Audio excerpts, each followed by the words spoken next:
Welcome to GK facts. करण में जानेंगे इस वीडियो में। देखिए आज का जो हमारा 2 बजे वाला टॉपिक है मोस्ट इंपोर्टेंट है, क्योंकि देखिए एक इंडेक्स जारी करा गया है जिसका नाम है यूएनडीपी ह्यूमन डेवलपमेंट इंडेक्स।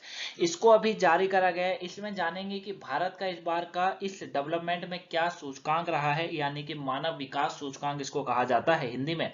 तो इस सूचकांक के अंदर भारत का क्या स्थान रहा है, साथ में विश्व में क्या क्या कौन सा देश है जो प्रथम पर रहा, हमारे पड़ोसी देशों का क्या हाल है उसके बारे में जानेंगे। ये ह्यूमन डेवलपमेंट इंडेक्स किस बिहाफ पर निकाला जाता है इसको जानेंगे, और यूएनडीपी क्या है इसको जानेंगे। तो ये सभी जो क्वेश्चन है उसके आंसर आपको वीडियो में मैं दूंगा, बस आपको वीडियो को एंड तक जरूर देखना है। टॉपिक पेपर के पॉइंट ऑफ व्यू से इंपॉर्टेंट है। 1-2 नंबर का क्वेश्चन आपसे एग्जाम में यहाँ से पूछा जा सकता है करंट में। बाकी यूपीएससी या पीसीएस वाले ध्यान से सुनेंगे, हर पॉइंट इंपॉर्टेंट है। ठीक है, कोई डाउट्स हो कमेंट बॉक्स में बताएगा, आंसर आपको मिल जाएगा। चलिए स्टार्ट करते हैं और जानते हैं इस डेवलपमेंट इंडेक्स के बारे में। सबसे पहले हम लोग बात करेंगे एचडीआई क्या है। एचडीआई क्या होता है, मतलब ह्यूमन डेवलपमेंट इंडेक्स, मानव विकास सूचकांक। देखिए इसकी जो शुरुआत थी वो इसकी मतलब ये जो मानव विकास सूचकांक एचडीआई है, इसकी परिकल्पना की अगर बात करेंगे तो पाकिस्तानी अर्थशास्त्री थे महबूब अल उल हक ने की थी। ठीक है, किसने करी थी? पाकिस्तानी अर्थशास्त्री महबूब उल हक ने करी थी। और पहला मानव विकास सूचकांक जो है वो 1990 में जारी किया गया था। सबसे पहले आपको इसको याद रखना है कि शुरुआत हुई थी महबूब उल हक मतलब पाकिस्तानी एक अर्थशास्त्री थे उनके द्वारा। 1990 में पहली बार इस सूचकांक को जारी करा गया। अब ये 4 संकेतों के माध्यम से जो है किसी भी देश को इसमें रैंक करा जाता है, मतलब 4 चीजों को ध्यान में रखते हुए हर देश को इसमें रैंक करा जाता है। अब वो 4 चीजें कौन कौन सी हैं? जन्म के समय जीवन प्रत्याशा। क्या? जन्म के समय जीवन प्रत्याशा। अब प्रत्याशा का मतलब वैसे तो होता है उम्मीद, प्रत्याशा का मतलब वैसे होता है उम्मीद, आशा, भरोसा, लेकिन यहाँ जीवन प्रत्याशा की बात चल रही है। तो जीवन प्रत्याशा का तात्पर्य यही होता है कि बच्चे जब जन्म लिया और जन्म के बाद मृत्यु कितने बाद होती है। ठीक है, जैसे आपको पता है एक समय था जब 100 150 200 साल जी जाते थे। अब आज का समय है 70 71 55 60, इसमें हो रहा है धीरे धीरे ये समय भी कम होता चला जाएगा, है ना। तो उसको कहा जाता है कि किसी भी देश में जीवन प्रत्याशा कितनी है, मतलब वहां पर जन्म के बाद व्यक्ति कितना जीता है उसके बारे में है। स्कूली शिक्षा की औसत वर्ष क्या है, मतलब बच्चा अगर कोई देश है जैसे भारत मान लीजिए, भारत में बच्चों को कितने साल के बाद स्कूल में डाला जाता है, उसकी शिक्षा व्यवस्था किस तरीके से होती है, पढ़ाई का वो अपनी 12वीं ग्रेजुएशन वो सब कितने समय पे करता है, लेट करता है सही समय पे करता है, वो सब चीजें हैं। स्कूली शिक्षा के अपेक्षित वर्ष, ठीक है, कितने समय में, मतलब स्कूली शिक्षा के अपेक्षित वर्ष क्या है उसका, है ना, टाइम पीरियड, मतलब कितना पढ़ता है कितना नहीं पढ़ता है, वो सारी चीजें। प्रति व्यक्ति सकल राष्ट्रीय आय, मतलब एक व्यक्ति का सकल राष्ट्रीय आय क्या है, उसका डेवलपमेंट कितना है, वो कितना कमाता है प्रतिदिन में, समझ रहे मेरी बात को। उसकी कमाई क्या है, उसके पास कितनी चीजें हैं कितनी नहीं है, उसके बिहाफ पर जो है इस रिपोर्ट को जारी करा जाता है, यानी कि मानव विकास सूचकांक निकाला जाता है। तो ये चारों पॉइंट मेरी उम्मीद है कि आप समझ गए होंगे। 4 पॉइंट, साथ में 1990 में शुरुआत, पहला सूचकांक जारी, पाकिस्तानी अर्थशास्त्री महबूब उल हक उनके द्वारा इसको जो है इसकी परिकल्पना करी गई थी। क्लियर है। अब यूएनडीपी की बात करें, यूएनडीपी क्या होता है? United Nation Development Programme. क्या है इसकी full form? United Nation Development Programme इसको कहा जाता है, यानी कि संयुक्त राष्ट्र विकास कार्यक्रम। ठीक है, ये क्या होता है, जैसे आप इसके क्या कहते हैं फुल फॉर्म से समझ सकते हैं कि संयुक्त राष्ट्र विकास कार्यक्रम है, यानी कि किसी भी देश को किस तरीके से डेवलप कराना है, उस देश की गरीबी किस तरीके से दूर करना है, वहां पर शिक्षा व्यवस्था को किस तरीके से बहाल करना है, वहां पर अगर भूखमरी है तो उसको कैसे ठीक करना है, ये यूएनडीपी का काम होता है, यानी कि यूनाइटेड नेशन डेवलपमेंट प्रोग्राम, संयुक्त राष्ट्र विकास कार्यक्रम इस कार्य को करता है। ठीक है, ये इनका कार्य होता है। इसके कार्यक्रम मैंने आपको बता ही दिया है। साथ में अचीम स्टेनर जो है, अचीम स्टेनर वो इसके अध्यक्ष हैं, इनका नाम याद रखिएगा, है ना। और वर्तमान में अपना काम अच्छे से कर ही रही है।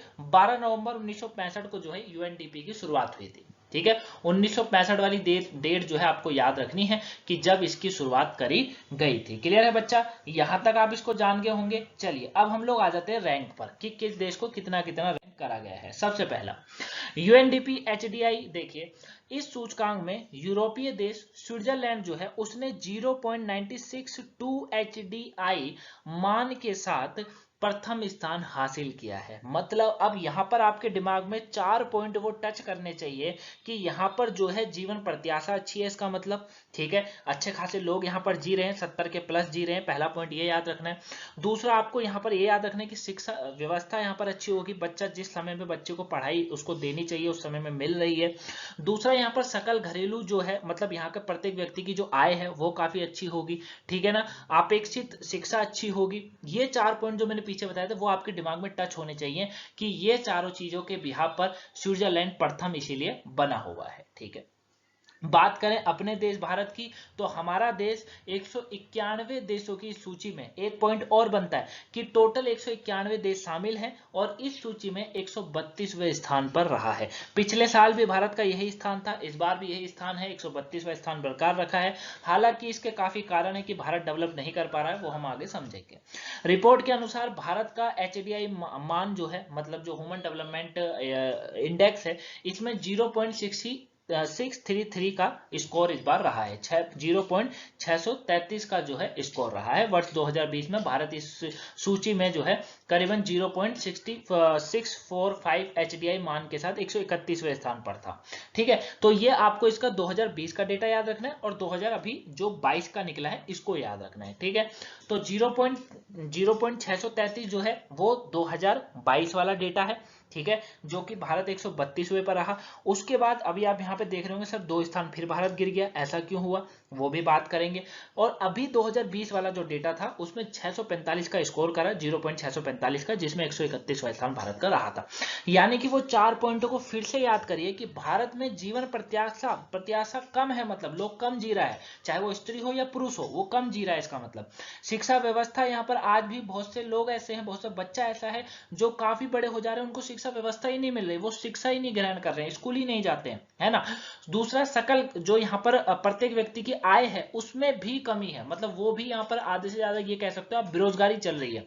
तो इसी यहाँ पर इसलिए भारत का स्कोर गिर रहा है, ठीक है। अब हम लोग पूरा विश्व को थोड़ा सा और अच्छे से जानते हैं, हम बात कर लेते हैं अपने पड़ोसी देशों की। तो भारत के पड़ोसी देशों की स्थिति इस UNDP रिपोर्ट में भारत से थोड़ी बेहतर रही है। ये हम लोगों के लिए गलत बात हो गई है कि हमारे पड़ोसी देशों की स्थिति बेहतर है। श्रीलंका की बात करेंगे तो वो 73 पर है, चीन की बात करेंगे 79 पर है, भूटान की बात करें 127 पर है, बांग्लादेश की बात करें 129 पर है। भारत से ऊपर है वही पाकिस्तान 161वें पर है, नेपाल, ये ठीक लगा, चलिए पाकिस्तान हमसे दूसरा पीछे ही है। नेपाल की बात करें 143वें पर है, म्यांमार 149 पर है। इसकी स्थिति अच्छी नहीं है, मतलब श्रीलंका, चाइना, भूटान, बांग्लादेश हमसे बेहतर देश है, ठीक है। किसके मामले में? ह्यूमन डेवलपमेंट इंडेक्स के बारे में, मानव विकास सूचकांक के बारे में। लेकिन पाकिस्तान, नेपाल, म्यांमार और ये सारे वो देश हैं जो हमसे भी बेकार देश हैं, मतलब इस डेवलपमेंट रिपोर्ट के मामले में। इस रिपोर्ट में यह भी कहा जा रहा है कि लगभग 90% देश की रैंकिंग में पिछले रैंक की तुलना में गिरावट दर्ज करी गई है। मतलब 90% हम ये कह सकते हैं कि 90% देशों की रैंकिंग में पिछले रैंकिंग में तुलना में गिरावट हुई है। अब आपका दिमाग में क्वेश्चन आ रहा होगा, गिरावट हुई क्यों है? होने का कारण यहाँ पर एक स्पष्टीकरण, 2 स्पष्टीकरण करे गए हैं। पहला है वैश्विक महामारी यानी कि कोविड-19 और दूसरा है रूस यूक्रेन का युद्ध भी इसका जिम्मेदार ठहराया गया है। यानी कि UNDP ने अपनी रिपोर्ट में 2 चीजों को जिम्मेदार ठहराया, एक वैश्विक महामारी को, दूसरा रूस यूक्रेन युद्ध को, ठीक है। और भारत का भी जो ये डेवलपमेंट रिपोर्ट इतनी अच्छी नहीं आई है, वो यही कारण है। चलिए अब भारत का थोड़ा अच्छे से जान लेते हैं कि इंडेक्स में भारत से जुड़े महत्व तथ्य क्या कहते हैं, क्यों हुआ ऐसा भारत के साथ। तो भारत को नवीनतम इस रिपोर्ट का जो है 0.633 के आधार पर मध्यम मानव विकास श्रेणी में रखा गया है। मतलब ये भी नहीं कहा गया है कि बहुत अच्छा स्कोर करा है भारत ने, ये भी नहीं कहा गया है कि बहुत बेकार करा है, ठीक है, बीच में रखा गया है। भारत 191 देशों की सूची में 132वें स्थान पर है और करीबन 0.633 का स्कोर करा है। 2020 में यही रिपोर्ट इनकी 131वें स्थान पर थी।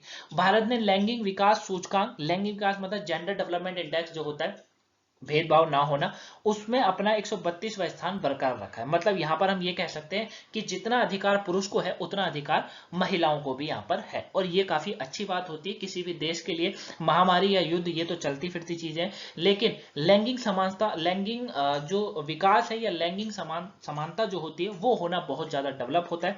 किसी भी देश को अग्रणी अगर बनना है तो उसको अपने इस पॉइंट पर ध्यान देना बहुत जरूरी होता है, क्योंकि अगर आप स्त्रियों को घर में रख रहे हो और पुरुषों को बाहर भेज रहे हो तो वो एक नुकसान का प्रतीक माना जाता है। ठीक है, ये चीजें होती हैं।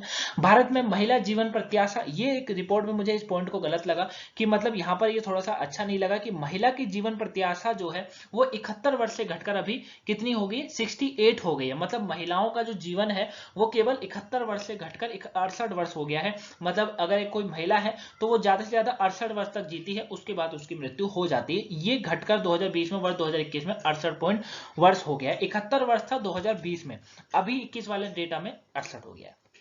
इस अवधि में महिलाओं के लिए स्कूली शिक्षा का औसत वर्ष 12.6 से घटकर 11.9 हो गया। ये भी बहुत गलत है। महिलाएं यहाँ पर थोड़ा पीछे दिख रही हैं कि 12.6 से घटकर 11.9 हो गया है, 9 वर्ष हो गया है। समझ रहे हो, ये चीजें हैं। वहीं एचडीआई में 2019-20 में 645, 200, ये तो मैंने आपको कितनी बार समझा दिया। ठीक है, लाइफ एक्सपेक्टेंसी की बात करेंगे तो दर्शाता है, जाहिर सी बात है, ये लाइफ एक्सपेक्टेंसी को दर्शाता है, जीवन प्रत्याशा को दर्शाता है, जो सर्वेक्षण अवधि के दौरान 69.7 वर्ष से घटकर 67.2 वर्ष हो गया है। यहाँ पर भी ये रिपोर्ट अभी गिरती हुई दिख रही है। ठीक है, तो ये भारत का ये महत्वपूर्ण तथ्य है, इनको आप ध्यान से समझ लीजिएगा। ठीक है, पढ़ लीजिएगा, पीडीएफ का लिंक मिल जाएगा। अब गिरावट का कारण बता दिया है मैंने, वैसे भी थोड़ा देख लेते हैं। और तो पड़ोसी अन्य देशों की तुलना में काफी पीछे है भारत, अपने पड़ोसी में बात करें, लेकिन पाकिस्तान से आगे है। इसके पीछे जीवन प्रत्याशा में गिरावट की जिम्मेदार बताया जा रहा है। और रिपोर्ट में कहा जा रहा है कि भारत में मानव विकास पिछले 2 वर्षों में घटा है, गिरावट पिछले 5 वर्षों में भारत के विकास पर आधारित है।